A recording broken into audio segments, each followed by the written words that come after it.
C'est parce qu'en fait, l'augmentation des frais de scolarité, elle vient, je dirais, plus globalement d'un désengagement de l'État ou des collectivités par rapport à l'enseignement supérieur, notamment dans ce qui nous concerne, les écoles de management.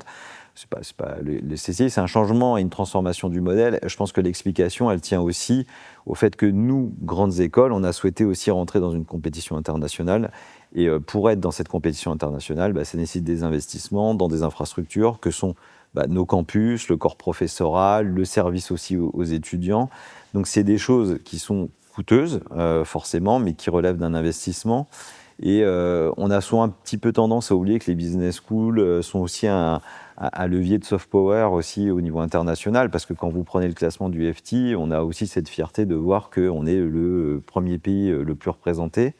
Donc c'est aussi quelque chose qu'il faut aussi garder en tête, parce que c'est aussi, pour moi, considérer que les frais de scolarité ne sont pas uniquement qu'un coût, mais sont aussi un investissement, et un investissement à long terme pour les étudiants. Donc c'est vrai que ça pose toujours cette question, et on fait souvent une comparaison avec l'Angleterre ou les États-Unis, qui sont sur des frais beaucoup plus élevés, mais indépendamment même de cette comparaison de modèle, qui est pour moi pas tout le temps pertinente, je pense qu'il faut voir vraiment aussi ce modèle comme un investissement à très long terme dans votre vie, notamment parce qu'en plus, nos étudiants, ils vont changer plus de fois de métier, ils vont acquérir de nouvelles compétences, ils vont devoir faire face à l'intelligence artificielle. Donc l'idée, c'est aussi de les doter d'enseignements de qualité, et puis aussi avec des outils qu'on ne voyait pas, ne serait-ce qu'il y a 10 ou 15 ans, quoi. Donc on l'oublie un petit peu parfois. Donc c'est vrai qu'il faut ramener ça je dirais pas juste